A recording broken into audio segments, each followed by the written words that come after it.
Hey guys, welcome back.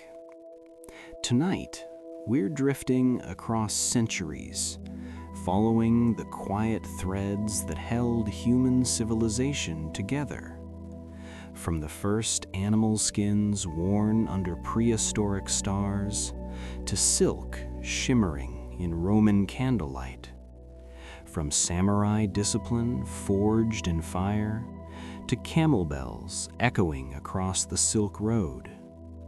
And finally, to the silent footsteps of Victorian servants who woke before dawn so empires could rest. This is not a story of kings alone. It's the complete history of clothing, labor, trade, and the unseen lives that shaped the world while remaining invisible. So before you get comfortable, take a gentle moment to like this video and subscribe, but only if these deep sleep history stories help you find peace, sleep better, or quietly reflect on our shared journey through time. Now, close your eyes, let the noise of today fade away, and allow history to slow your breathing, soften your thoughts, and carry you gently into the past. Imagine the first cold night a human ever truly noticed. Not the dramatic cold of legends, but a quiet, creeping chill that settled into the bones as the fire dimmed and the wind slipped through the trees. Long before kingdoms, long before writing, long before the idea of fashion history documentary ever existed, clothing began as a simple answer to a single question: how do we survive the night? The history of clothing does not begin with beauty or status. It begins with fear, with cold skin, and with the instinct to endure. In the prehistoric world, clothing was not stitched with intention or dyed with meaning. It was torn, scraped, and wrapped in silence. Animal hides, still carrying the faint memory of warmth, were draped over shoulders that had never known fabric. The texture was uneven, sometimes stiff, sometimes damp, always heavy. When a hunter pulled a hide closer to their chest, they were not expressing identity. They were listening to the wind and choosing not to surrender to it. This was ancient clothing at its most honest form, raw and unrefined, yet deeply human.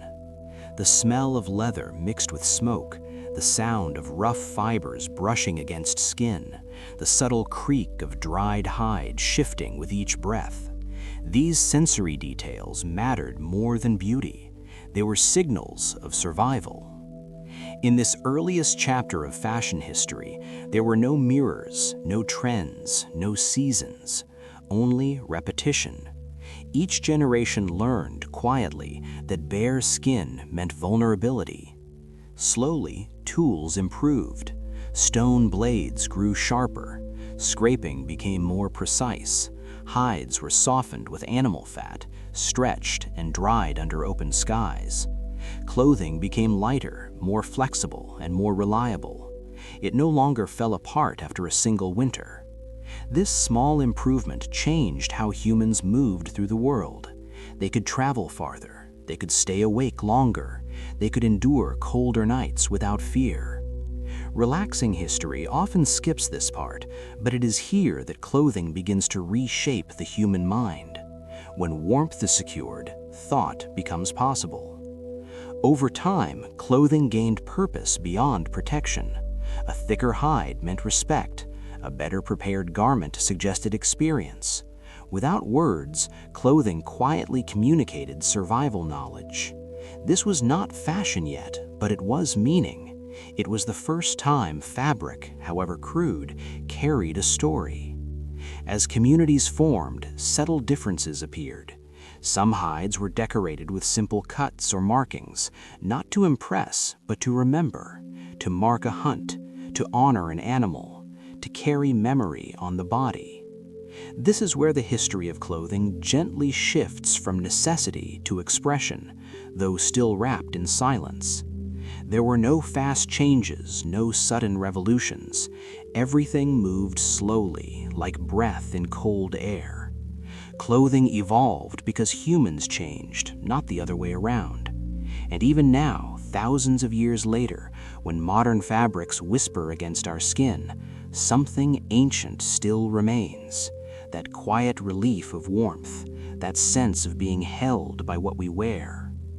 In the long arc of fashion history documentary narratives, prehistoric clothing is often reduced to a footnote. But without this first layer of protection, no silk, no linen, no purple dye would ever exist. The story of clothing begins here, in darkness, beside a dying fire, with a human choosing warmth over surrender and unknowingly taking the first step toward everything that would follow. As human societies grew more settled, clothing slowly changed its role. It no longer whispered only of survival. In the ancient Mediterranean world, especially in Greece and Rome, clothing learned a new language, one spoken through folds, weight, and color rather than warmth alone. The history of clothing enters a quieter, more deliberate phase here, where fabric begins to shape posture, movement, and even thought. In ancient Greece, garments were not cut to fit the body in the modern sense. They were draped. Linen and wool were folded, wrapped, and pinned, allowing gravity to complete the design. When a Greek citizen walked through the agora wearing a chiton or himation, the fabric moved like water. Each step created a soft rustle, a gentle slide of cloth against skin. This was ancient clothing designed to breathe, to follow the body rather than control it. The sensory experience mattered. Linen felt cool in the heat. Wool held warmth without heaviness. Clothing did not dominate the wearer, it flowed alongside them. In this period of fashion history, clothing reflected ideals of balance and restraint. Nothing was stitched tightly, nothing clung aggressively. Even power was expressed quietly. A philosopher dressed simply, his garments loose and unadorned, signaling a mind unburdened by excess. A citizen wore clean, well-draped fabric to show order and self-control. This was not decoration for its own sake, it was harmony made visible. Rome inherited these ideas, but gave them weight. Roman clothing was still draped, but it carried authority. The toga, heavy and demanding, forced the wearer to move with intention. One could not rush while wearing it. One could not act carelessly. The history of clothing here intersects with discipline. The toga reshaped the body's rhythm. It slowed gestures, it straightened posture. In this way, clothing trained behavior. Color became another language. Tyrian purple, rare and costly, appeared not as fashion, but as power itself. It absorbed light rather than reflected it, a deep, almost quiet shade that signaled command without noise. When a Roman official wore it, the message was unmistakable. This fabric was not meant to comfort, it was meant to remind. In relaxing history narratives, Rome is often loud with conquest, but clothing tells a softer story. It speaks of control, of order, of roles accepted and enforced without argument. The fabric brushed the ground, gathered dust, and reminded the wearer of their place within a larger structure. Even ordinary citizens felt this. The weight of clothing changed how one stood, how one spoke, how one existed in public space. Over time, clothing in Greece and Rome created separation without walls.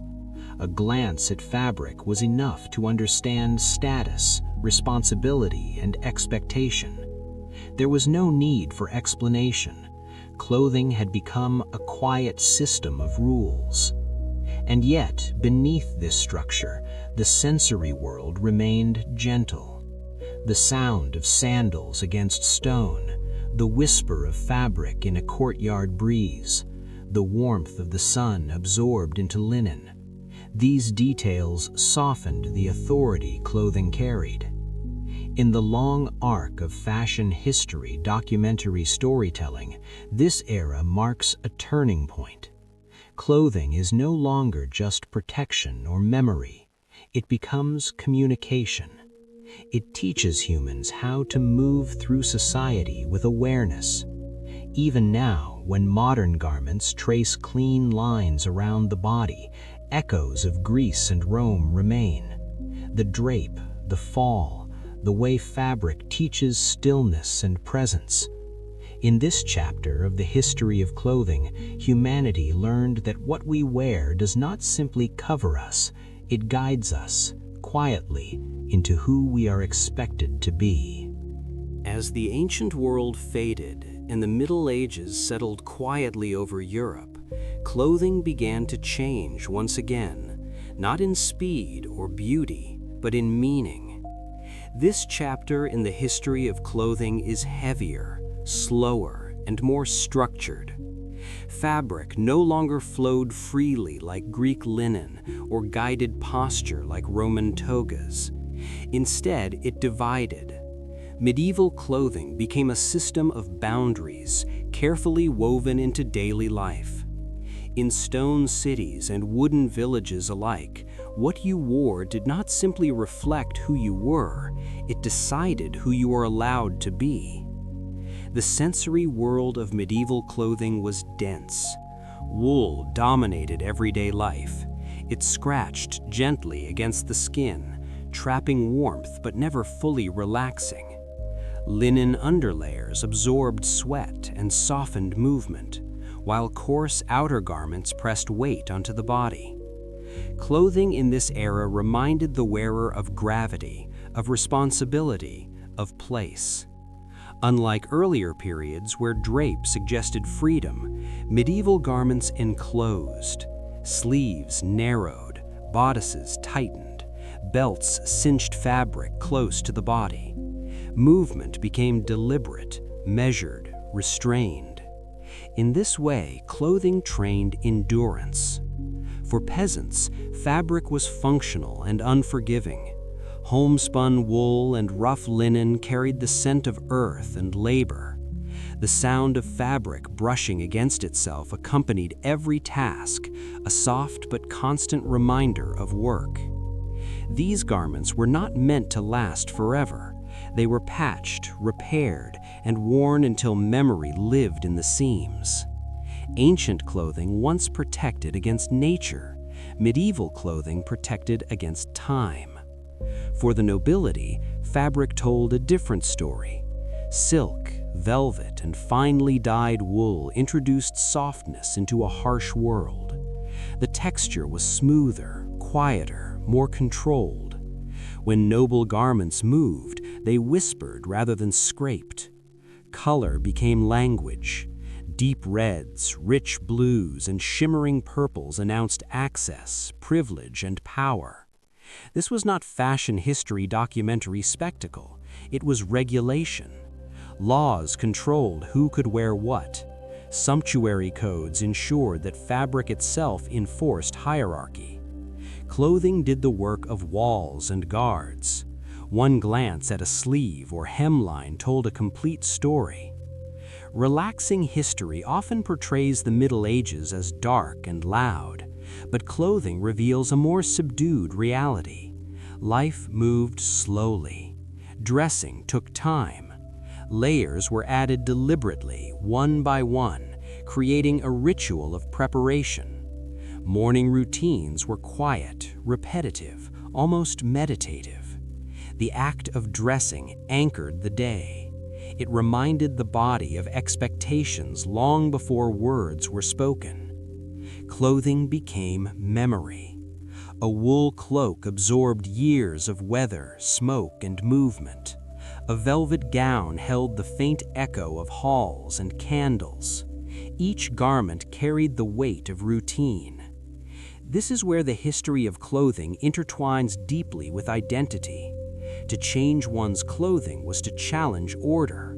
To dress above one's station was not aspiration, but rebellion. The fabric itself resisted change. It held tradition in its threads. And yet, even within restriction, humanity found expression. Small embroidery at a cuff, a hidden lining of brighter cloth, a subtle pattern woven into wool. These quiet details mattered. They were personal, nearly invisible, meant for the wearer rather than the world. In this way, medieval clothing balanced control and comfort, authority and intimacy. As centuries passed, techniques improved. Weaving became more refined, dyes more stable. Clothing grew heavier, richer, more complex, but the core remained the same. Clothing marked boundaries. It reminded everyone where they stood. In the long narrative of fashion history documentary storytelling, the medieval period is not about innovation, it is about preservation, about holding society together through fabric, stitch by stitch. Even today, echoes of medieval clothing remain in tailored suits, uniforms, and ceremonial dress. The quiet weight, the sense of role, the feeling that what we wear carries rules older than memory. In this chapter of the history of clothing, fabric became architecture. It built invisible rooms around the body, shaping behavior, expectation, and belonging, all without a single word spoken. As the medieval world slowly dissolved into the rhythms of the modern age, clothing experienced its most subtle transformation yet. Not louder, not heavier, but faster. The history of clothing enters a phase where time itself begins to press against fabric. Machines hum softly in the background of this chapter. Looms no longer belong only to hands. Needles move with mechanical patience, and clothing, one shaped by seasons and rituals, begins to follow schedules instead. In the early modern period, garments still carried memory. Tailors measured carefully. Fabric was chosen with intention, but something had shifted. Clothing was no longer waiting, it was arriving. The Industrial Revolution did not announce itself in silk or velvet. It arrived in cotton, in durability, in repetition. Ancient clothing evolved slowly. Medieval clothing preserved order. Modern clothing learned efficiency. And no garment tells this story more quietly than denim. Jeans were never meant to be seen as fashion. They were designed for labor, for movement, for endurance. The fabric was stiff at first, resistant, almost stubborn. It softened only through wear, through friction, through time. The sound of denim bending, the weight of pockets filled with tools, the steady comfort that grew with repetition. This was clothing that adapted to the body, not the other way around.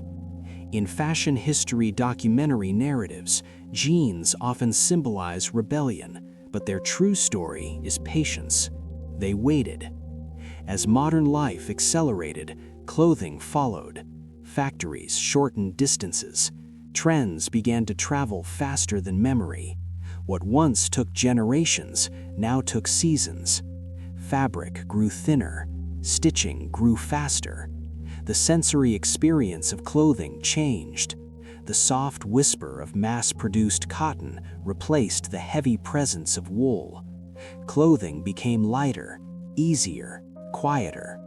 In relaxing history terms, this is where the rhythm quickens, but the sound remains low.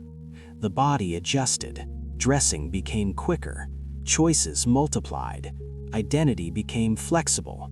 Clothing was no longer a fixed role, but a temporary decision. This shift brought freedom, but also distance. Fast fashion did not arrive as chaos, it arrived as convenience. The feel of new fabric, smooth and unfamiliar, replaced the comfort of worn cloth. Garments were no longer meant to last a lifetime, they were meant to pass through it briefly. And yet, even here, the ancient thread persists. People still reach for clothes that feel right, that carry memory, that soften over time. A favorite jacket, a pair of jeans shaped by years rather than weeks. The history of clothing does not erase itself, it layers. In this modern chapter, clothing moves quickly, but meaning moves slowly. Under the speed of production, the body still listens to texture, weight, and sound. The quiet rustle of fabric in a morning routine, the familiar pressure of a belt, the calm certainty of something worn often enough to disappear. In the long arc of fashion history documentary storytelling, modern clothing appears fragmented, but from a distance, it reveals continuity.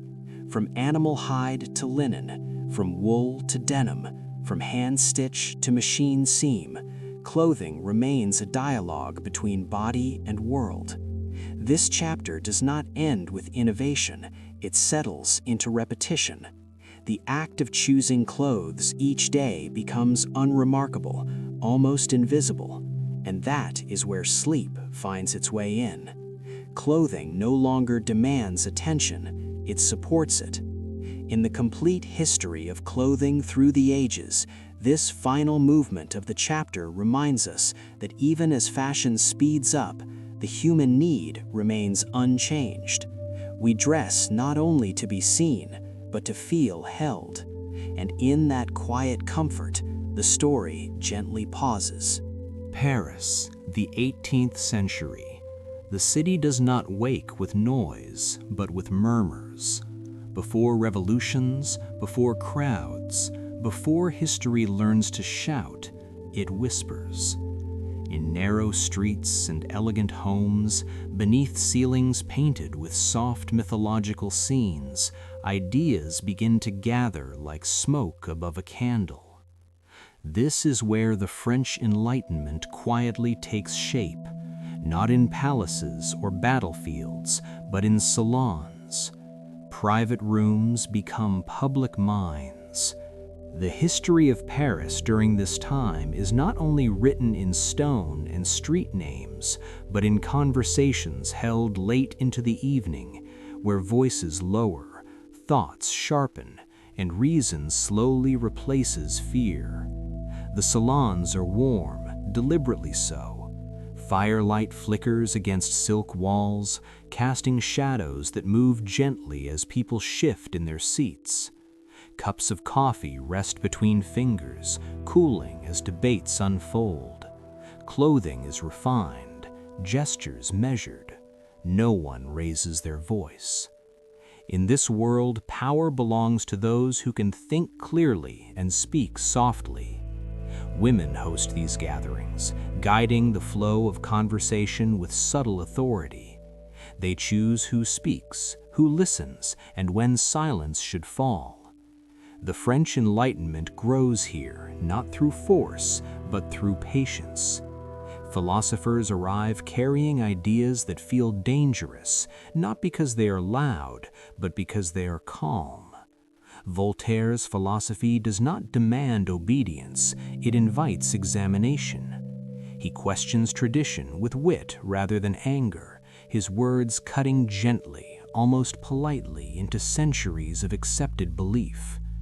Rousseau speaks of nature and the self, unsettling those who have grown comfortable with hierarchy. These men are not revolutionaries yet. They are thinkers learning how to survive among walls that can still close in. Intellectual history often focuses on what ideas changed the world, but here what matters is how they were shared. In salons, disagreement is an art. One listens before responding. One pauses. One allows the mind to stretch. This atmosphere shapes the Enlightenment itself. Reason becomes social, thought becomes communal. Knowledge is no longer locked behind institutions. It moves from mind to mind, slowly, carefully, like a flame passed without extinguishing the room. For a Stoic-minded listener, this moment resonates deeply. These philosophers understand solitude even in company. They know that thinking clearly often means standing alone, even while seated among others. The salon offers protection, but also constraint. Words must be chosen carefully. Ideas must be framed gently enough to survive. There is courage here, but it is quiet courage, the kind that holds steady under scrutiny rather than charging forward. In the larger history of Paris, these rooms seem small, yet they become engines of change. The French Enlightenment does not begin by tearing down systems. It begins by imagining alternatives. It asks what happens when the mind is trusted, when reason becomes a guide rather than authority. The air in these salons feels heavy, not with danger, but with possibility. Each conversation leaves a residue, a subtle shift in how reality is perceived. When guests depart into the night, cobblestones glistening under lantern light, they carry more than thoughts. They carry permission. Permission to doubt, permission to ask, permission to believe that the human mind, disciplined and calm, might be enough. This is how intellectual history often truly begins, not with declarations, but with attention, not with certainty, but with curiosity. And as Paris settles into sleep, candles extinguished one by one, the Enlightenment continues quietly, waiting for the next conversation to begin. If the salons of Paris were places where ideas learned how to breathe, the encyclopedia was where they learned how to endure. In the quiet rooms lined with papers, ink stains, and shelves bending under their own weight, the French Enlightenment took on a new form. Not spoken, but written. Not fleeting, but fixed. The ambition behind the encyclopedia was simple in words, yet immense in reality. To gather all human knowledge, to organize it, and to make it accessible to the thinking mind. At the center of this effort stood Denis Diderot, not as a ruler of ideas, but as their caretaker. Intellectual history often celebrates moments of inspiration, but this chapter is about discipline. Long hours, revisions, silence. The encyclopedia was not created in bursts of brilliance. It was built slowly, patiently, often under pressure. Pages were written and rewritten by candlelight. Ink dried unevenly on rough paper. The scratch of quills became a steady rhythm, almost soothing, as if knowledge itself were breathing through the room. This was not a rebellion of noise, but of order. Each entry asked the same quiet question: can reason be trusted to explain the world? The history of Paris during this time reveals a city balancing curiosity and fear. Authorities watched carefully. Words were weighed. Some ideas had to be softened, disguised, or delayed. Yet the project continued, not because it was safe, but because it was necessary. For the Enlightenment thinkers, understanding was not a luxury, it was a moral responsibility. To explain how things worked was to free the mind from superstition. The encyclopedia treated craftsmanship, science, philosophy, and daily labor with equal seriousness. A toolmaker's method mattered as much as a theologian's argument. This leveling of knowledge was radical in its calmness. There was no call to overthrow, only an insistence on clarity. For listeners drawn to Stoic philosophy, this effort resonates deeply. The encyclopedia reflects the Stoic belief that the world becomes less frightening when it is understood, that chaos loses power when examined carefully. Knowledge here is not meant to inflame emotion, but to steady it, to read, to understand, to accept what is, and to act rationally within it. This is why the encyclopedia feels quiet despite its scale. It does not rush, it catalogs, it observes, it teaches patience. Each volume adds weight, not urgency, and in that weight, calm authority emerges. Over time, copies circulate. They move from hand to hand, from private studies to public libraries. Ideas once confined to salons now travel farther than voices ever could. The French Enlightenment expands not through crowds, but through pages. This is intellectual history unfolding at a human pace. Readers sit alone, late at night, turning pages slowly. Thought becomes intimate. The mind meets itself without an audience. And this solitude matters. It prepares the ground for change without demanding it immediately. In the long view of history of Paris, the encyclopedia does not cause transformation overnight. It plants habits, reading, questioning, comparing. These habits spread quietly, shaping how people think long before they decide how to act. The project faces setbacks, censorship, exhaustion, yet it continues, not driven by passion alone, but by endurance. This is the Enlightenment at its most stoic, accepting obstacles without surrender, adjusting without abandoning purpose.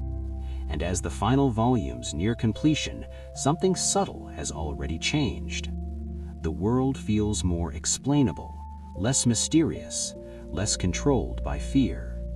In this part of the French Enlightenment, knowledge does not shout, it settles.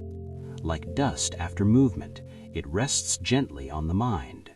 And in that stillness, it waits. By the time the final ideas of the French Enlightenment had settled into books, letters, and habits of thought, something irreversible had already occurred. The world had not changed yet, at least not in ways that could be seen from the streets of Paris. Markets still opened at dawn, church bells still marked the hours, kings still ruled.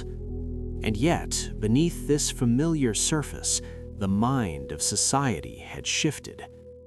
The Enlightenment did not announce its legacy. It allowed it to emerge slowly, almost invisibly.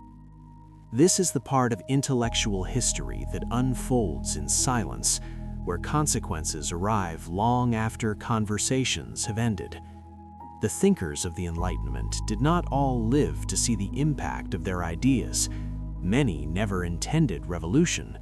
What they sought was clarity.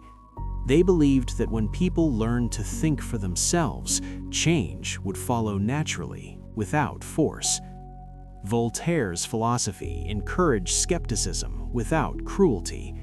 He believed that reason, when practiced calmly, could dissolve tyranny more effectively than anger ever could. Rousseau's reflections on society and the self unsettled old certainties, not by shouting, but by asking uncomfortable questions that lingered in the mind. Together, these ideas did not push history forward, they loosened its grip. The history of Paris in the late 18th century reveals this tension. Cafes grow more crowded, pamphlets circulate more freely. Reading becomes common, almost habitual. People begin to compare what is with what could be. This comparison is quiet, but powerful. It creates inner distance, and distance allows reflection. From a Stoic perspective, this moment is profound. The Enlightenment teaches that freedom begins internally. Before laws change, minds must. Before systems collapse, beliefs must soften. The philosophers understood this, even if they did not control the outcome. They trusted the process of thought, knowing that once awakened, it could not easily be put back to sleep. As pressures build, history moves, events accelerate. But the Enlightenment itself remains calm. It does not celebrate upheaval. It does not glorify destruction. Its true legacy is not the noise of revolution, but the discipline of reasoning that made change imaginable. The Encyclopedia trained people to ask how things worked. The salons trained them to listen. Together, they reshaped expectations. Authority was no longer accepted by default. Tradition was no longer immune to examination. This is the quiet power of intellectual history. It does not force agreement. It creates awareness, and awareness, once present, alters everything. In the years that follow, ideas once confined to Paris travel across borders.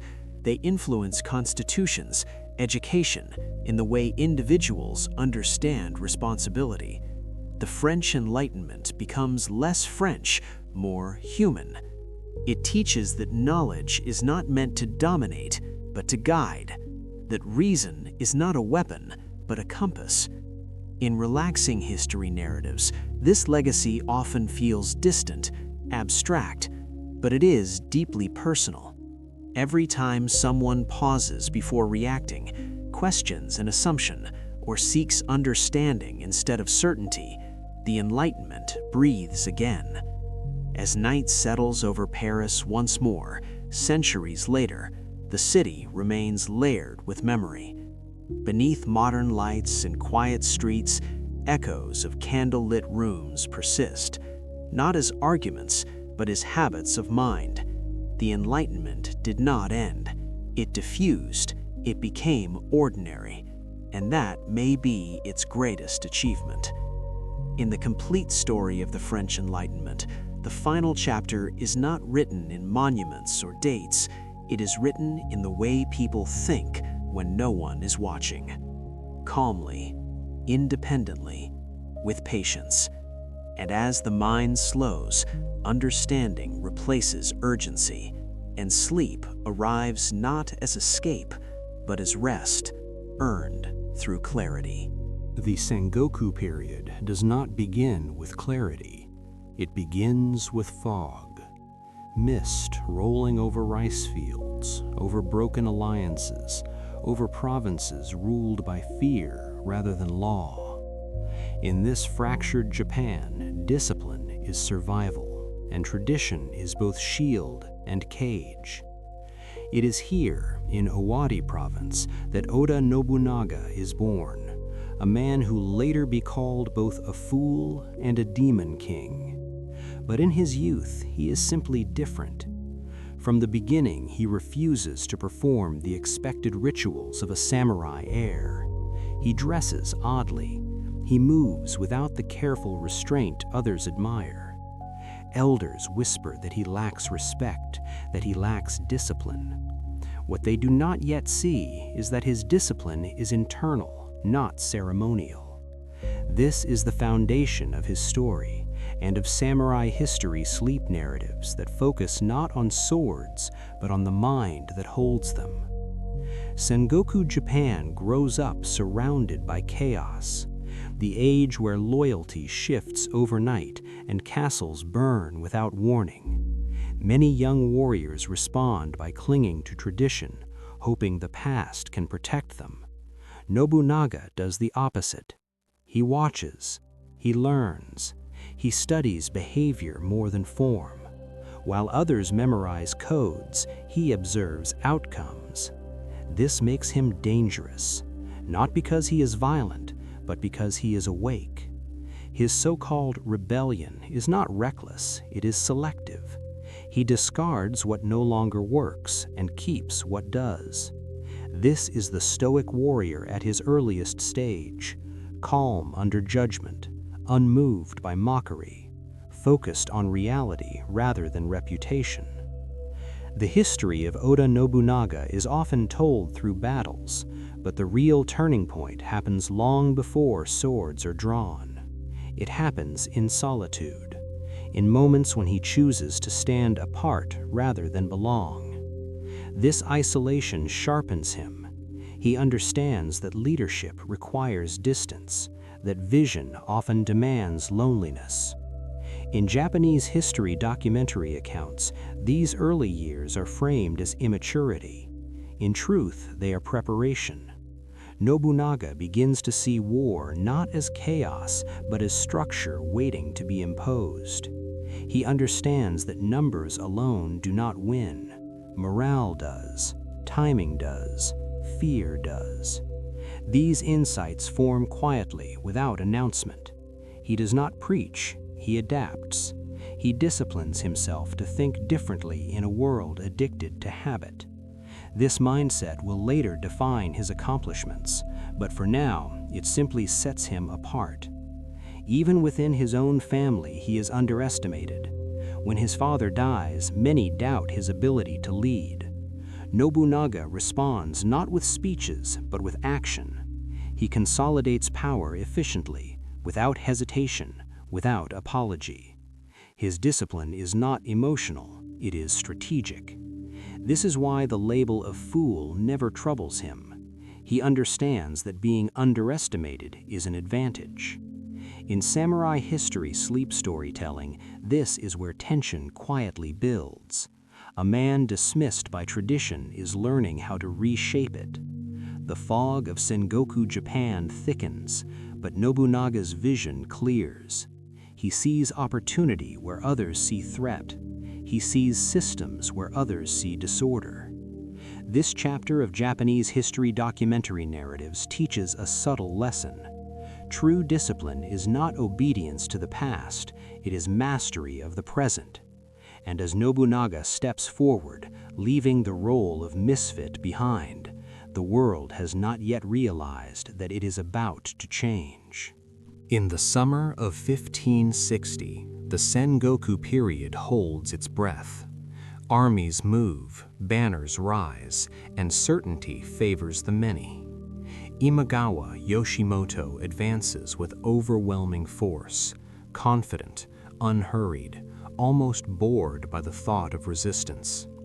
His camp settles into celebration. Music drifts through the air. Armor rests loosely. Victory feels inevitable. Against this tide stands Oda Nobunaga, commanding a force so small it barely deserves the name army. By all visible measures, this moment should mark the end of his story. Yet this is where the history of Oda Nobunaga quietly pivots, not through strength, but through perception. Nobunaga does not see numbers, he sees posture. He watches how confidence softens attention, how routine dulls awareness.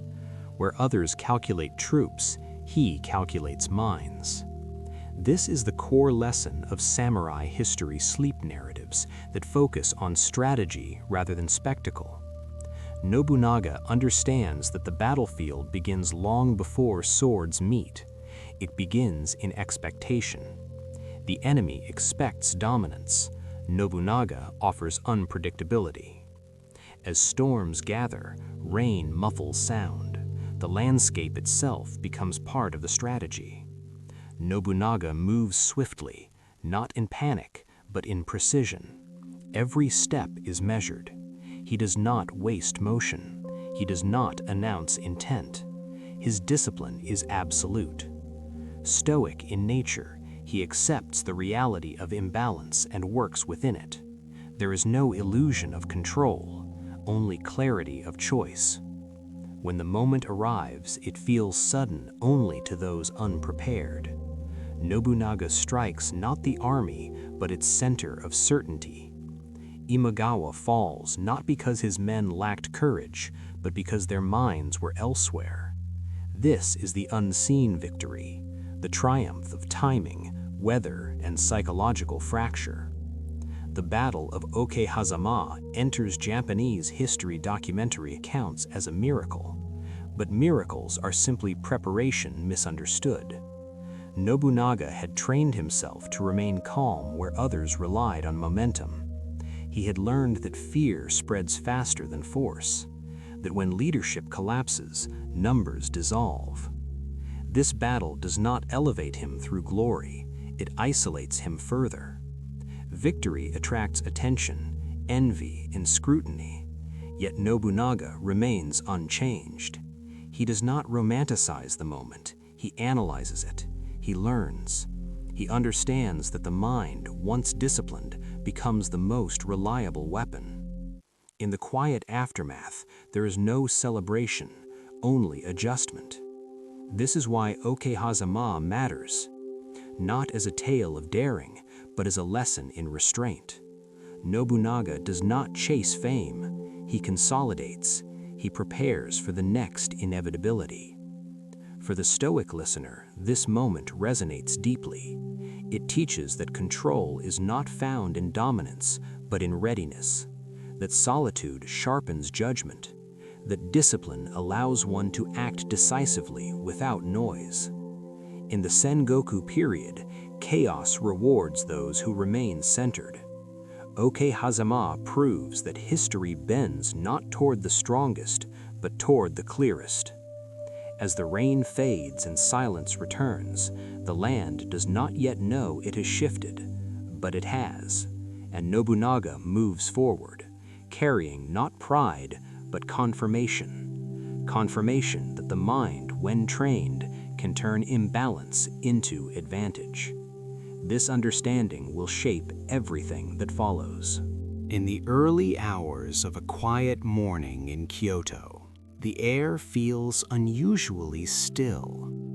The Sengoku period has taught its people to expect chaos, yet this moment arrives without warning, without ceremony.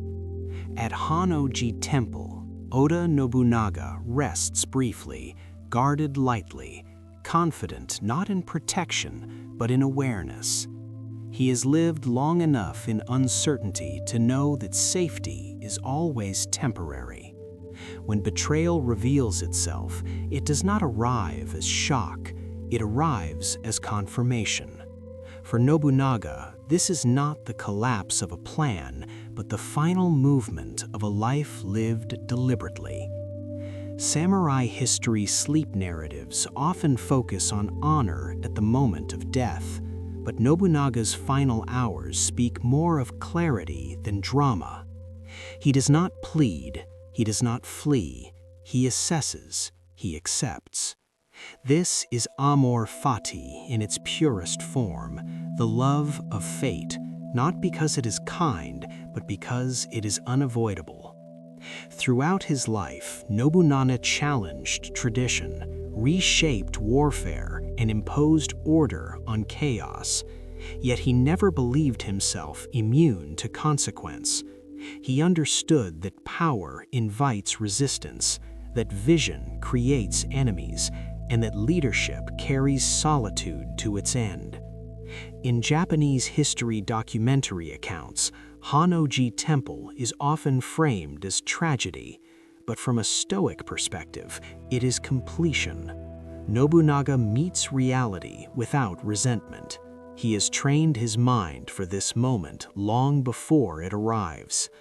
Discipline has prepared him not just to win, but to end well. There is no rage here, no regret, only presence. The temple around him becomes quiet. Wood creaks softly, smoke drifts, time slows. Nobunaga's life does not flash before him as spectacle, it settles as understanding. He recognizes that his work has already escaped him, that ideas, once released, no longer belong to their creator. The Sengoku period will continue. Others will rise, others will fall. His role is complete. This acceptance is the final accomplishment of his life, not conquest, but composure. For listeners drawn to Stoic philosophy, this moment resonates deeply. It teaches that mastery is not proven in survival alone, but in surrender to what cannot be changed. Nobunaga's end is not an erasure, it is a transfer. His discipline, strategies, and vision pass into history, influencing those who follow. The world does not pause for him. It moves forward, shaped by his presence. In samurai history sleep storytelling, this is the quietest lesson, that the warrior's final duty is not to resist fate, but to meet it without fear.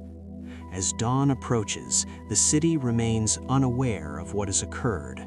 Life continues. This is the nature of impermanence. Nobunaga understood this truth more than most.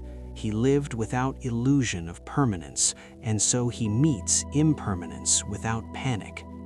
In the end, Honnoji Temple is not a place of defeat, it is a place of alignment, where a life built on discipline concludes with dignity.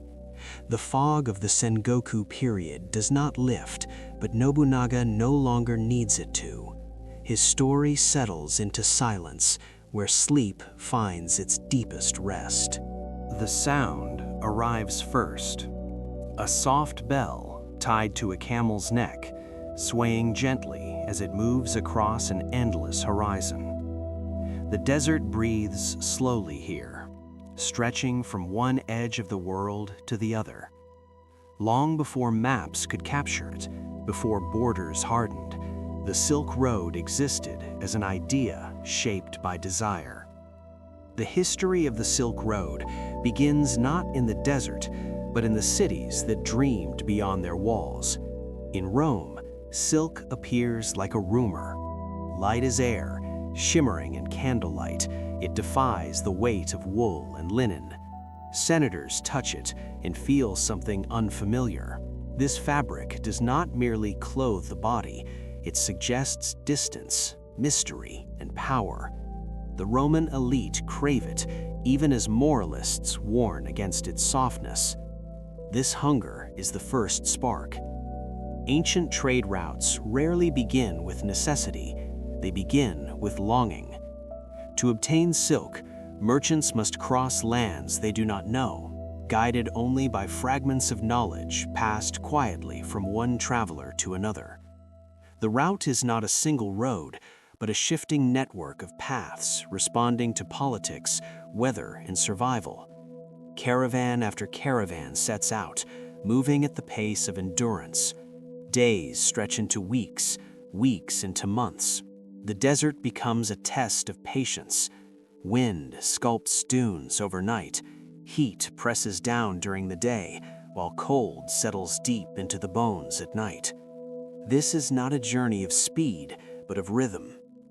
In sleep story travel narratives, the Silk Road feels endless because it was meant to be. It demanded surrender to time. As caravans moved eastward, goods accumulate meaning. Silk from Han China glimmers with refinement. Spices carry warmth and sharpness from India and Persia. Glass, metals, and ideas follow alongside them. The history of trade here is inseparable from the history of contact. Languages blend at campfires, gestures replace words, trust forms slowly, often under the stars. Merchants learn that survival depends not only on strength, but on cooperation. In this early phase of the Silk Road history, luxury is the engine, but connection is the outcome. The route reshapes those who walk it. A Roman merchant who begins the journey seeking profit learns humility. A Central Asian guide becomes a bridge between worlds without ever claiming either fully. The road teaches stillness. It teaches listening. For the Stoic-minded listener, this journey resonates deeply. The Silk Road rewards those who accept uncertainty. Control is limited. Progress depends on adaptation. Each step forward is an agreement with the unknown. This is why the Silk Road becomes more than commerce. It becomes a philosophy in motion. In ancient trade routes, goods can be lost, stolen, or delayed, but experience accumulates. Knowledge of stars, winds, and water sources becomes more valuable than gold. Over time, the desire that began in Roman halls transforms. Silk is still coveted, but so are stories. Travelers return changed, carrying fragments of distant worlds back to familiar streets. The Silk Road does not announce itself as history. It unfolds quietly, camel by camel, mile by mile.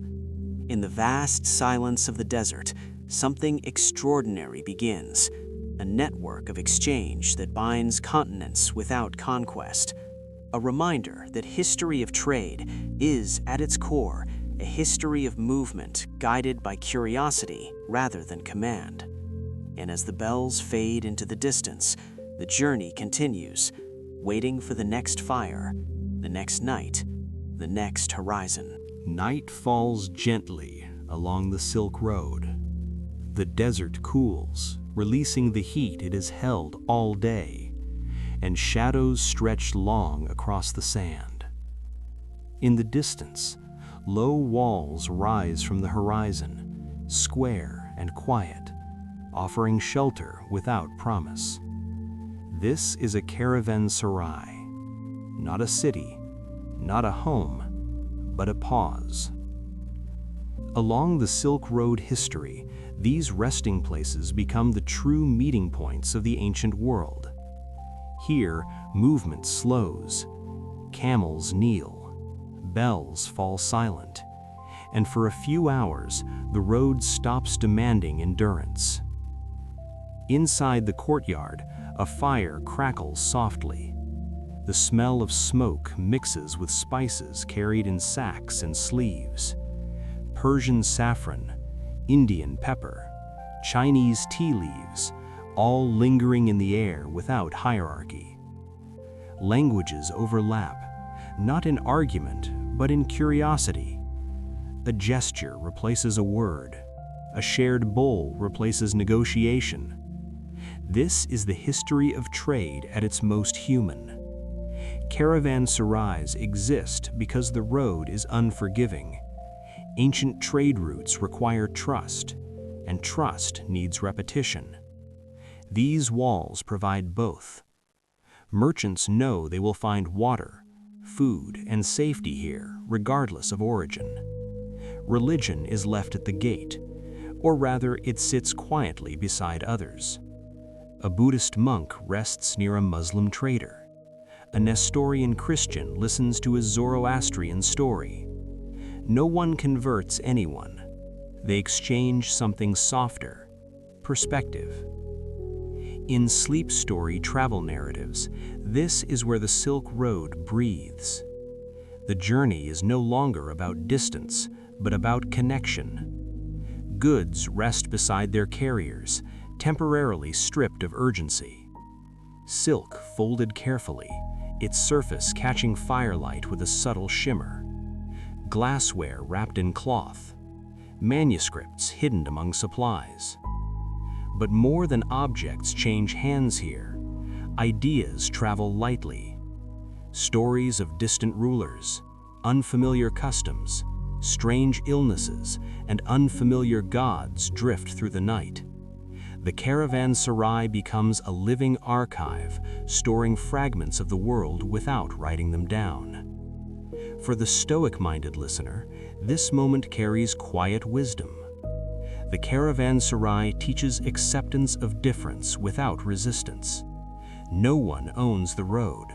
No one controls its meaning. Each traveler contributes a thread and then moves on. This impermanence is not weakness, it is strength. The Silk Road survives because it does not demand permanence. At dawn, the fire fades. Waterskins are refilled. Loads are adjusted. No goodbyes are spoken with drama. Travelers depart knowing they may never meet again. And yet something has already been exchanged. The memory of warmth. The recognition of another way of living. In the grand scope of Silk Road history, caravanserais are rarely celebrated. They do not conquer. They do not rule. But without them, the road would collapse into silence. They hold the rhythm of the journey, turning chaos into continuity. The history of trade is often told through profit and loss, but here it is told through rest, through shared stillness, through the simple understanding that no one crosses the world alone. As the bells begin to ring again and camels rise reluctantly, the caravanserai returns to quiet stone. It waits, patient, ready for the next convergence of worlds. And the Silk Road continues, carrying not just goods, but the memory of having once paused together under the same stars. Nothing dramatic announces the end of the Silk Road. There is no final caravan, no closing gate, no last bell echoing across the desert. Instead, the road fades the way all long journeys do, quietly, gradually, almost politely. The history of the Silk Road teaches us that decline is rarely collapse. More often, it is replacement. As centuries pass, the world's attention shifts. Ships grow larger. Navigation improves. The sea, once feared, becomes familiar. Ancient trade routes that depended on endurance begin to compete with routes that promise speed. A voyage that once took years by land can now be shortened by water. The balance tilts. Merchants adapt. They always do. Some still cross the desert, but fewer each season. Caravanserais stand longer between visitors. Fires burn lower. Stories repeat less often. This is how the road begins to rest. The Silk Road history does not end because it fails. It ends because the world learns a different rhythm. Maritime trade offers efficiency, predictability, and scale. Empires favor it. Ports grow wealthy. Inland cities grow quiet. The desert does not protest, it absorbs. Sand covers footprints without judgment.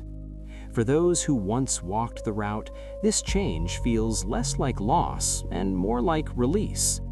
The road had always demanded patience. Now, patience is no longer required in the same way. But something subtle is lost. The sea carries goods swiftly, but it does not carry the same intimacy. On ships, cultures pass one another at a distance. There are fewer shared fires, fewer nights of waiting under unfamiliar stars. The history of trade becomes louder, faster, more transactional. The slow conversations of the caravan fade.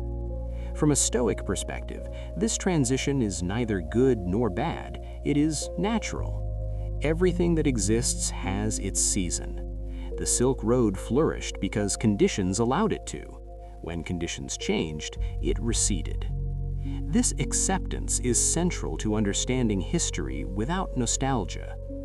The road does not disappear entirely, it leaves traces. Cities shaped by it retain their diversity. Languages preserve borrowed words.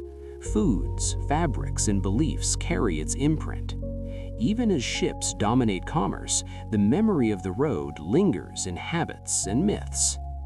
In sleep story travel narratives, this ending feels appropriate. Not an ending at all, but a settling.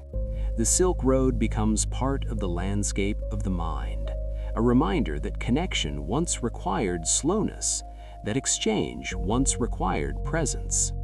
As night falls again over the desert, the silence deepens. The bells are gone, but the space remains. The road no longer needs travelers to exist. It has already done its work. It has woven continents together without command, without conquest. Its legacy is not measured in miles, but in influence, in the way the world learned to meet itself. And so, the Silk Road sleeps. Not forgotten, simply complete. 5 o'clock in the morning arrives quietly in a Victorian household. Upstairs, behind heavy curtains and polished doors, the family sleeps undisturbed. Downstairs, the day has already begun. This is the world of the Victorian servant life, a carefully ordered system that runs long before the sun touches the windows.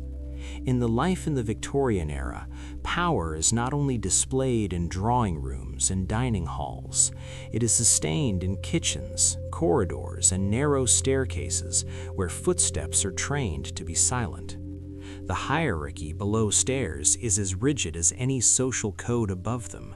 At the top stands the butler, calm and composed, a guardian of order whose authority does not rely on noise.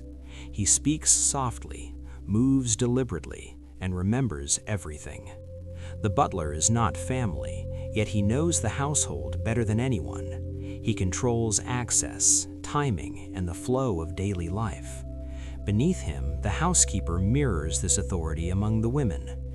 She oversees linen, cleanliness, and discipline, ensuring that nothing upstairs ever reveals the labor below. Together, they form the unseen spine of the household.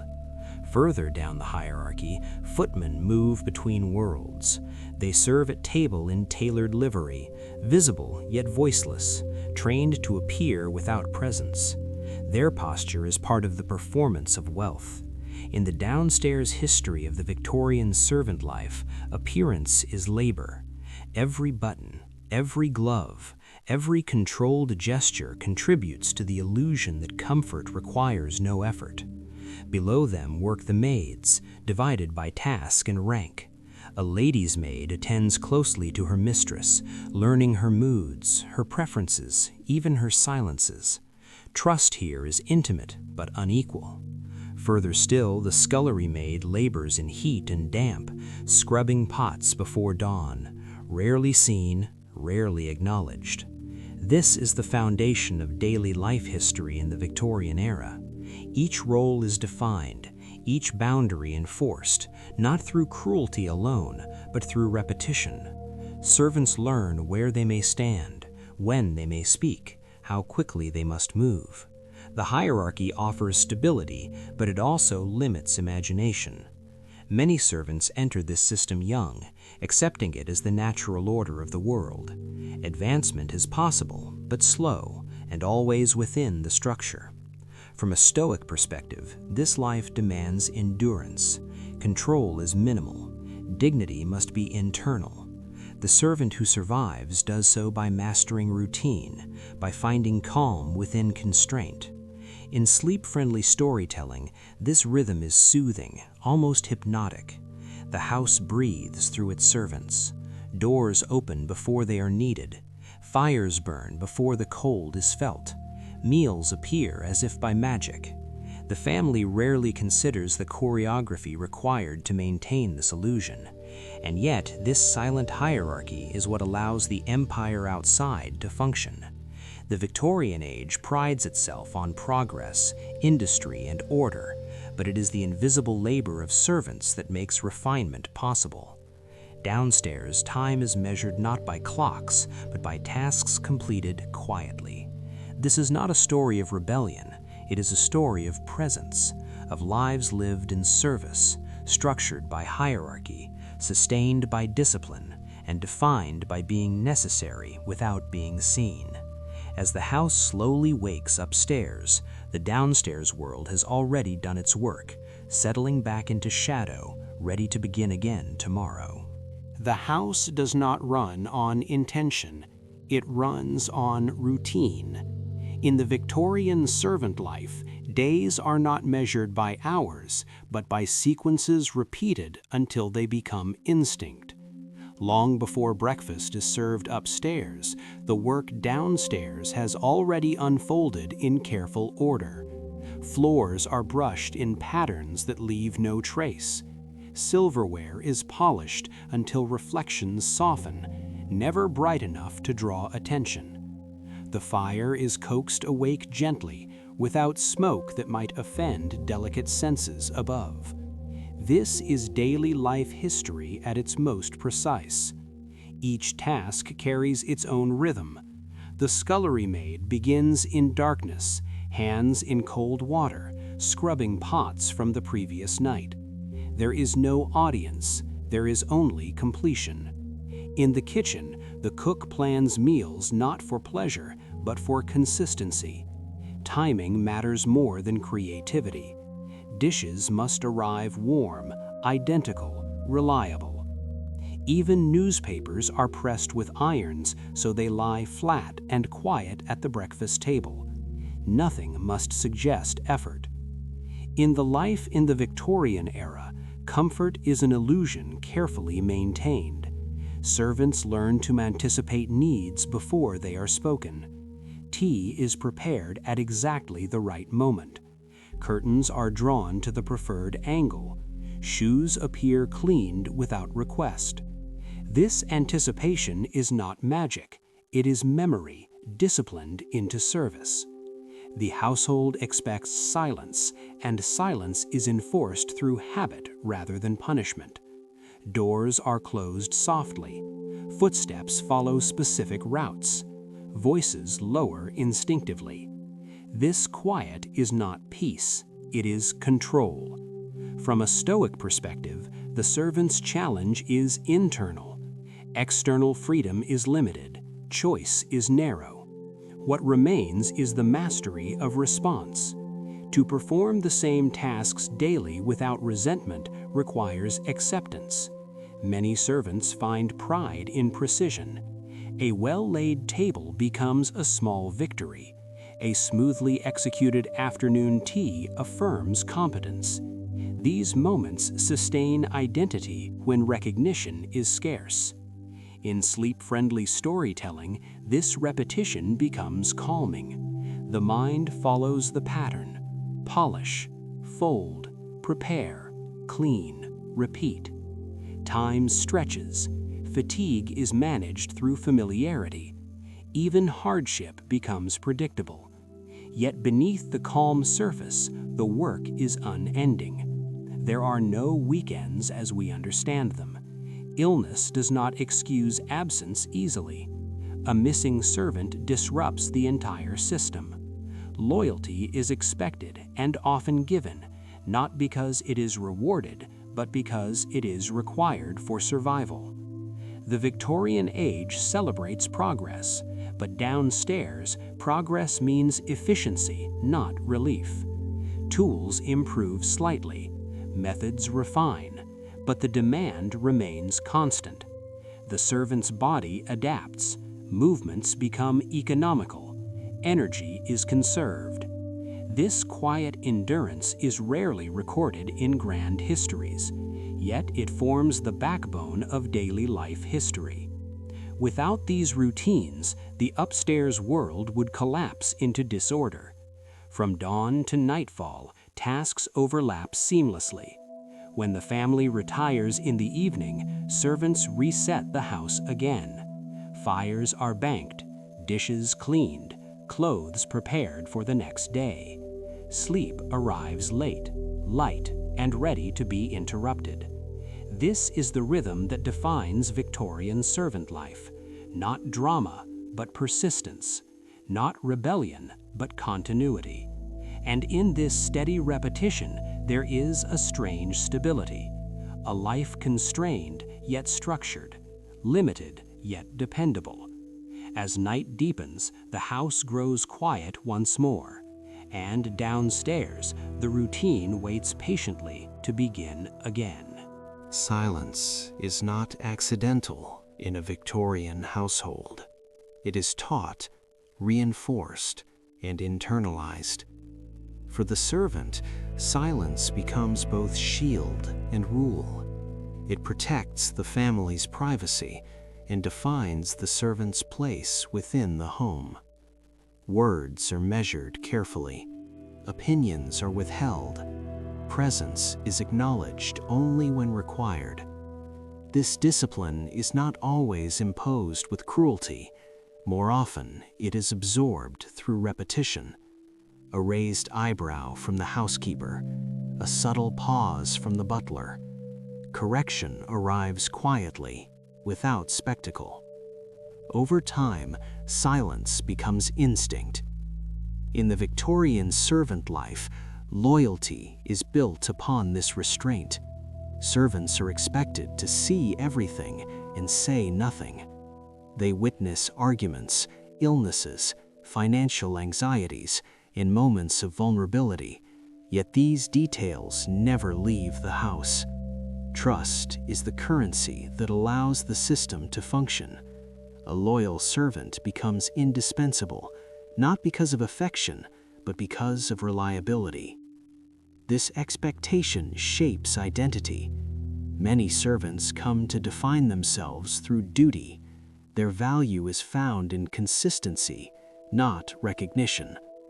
From a Stoic perspective, this life is an exercise in accepting limits. The servant cannot change the structure, but can choose how to inhabit it. Some find dignity in service itself. Others endure quietly, holding on to small routines that offer meaning.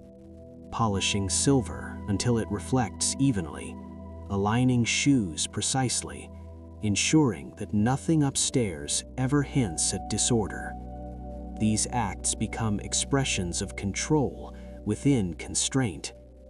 In daily life history, such discipline rarely appears heroic, yet it sustains the appearance of calm that defines the Victorian era. The empire prides itself on order and morality, but that order is maintained by unseen loyalty. Servants often remain with one household for decades. Their lives intertwine with the rhythms of the family, marked by births, deaths, and departures. When they leave, they carry memories rather than possessions. The silence they practiced becomes a habit difficult to break. Even outside service, many retain the discipline of discretion. In sleep-friendly storytelling, this ending settles gently. There is no uprising, no sudden change.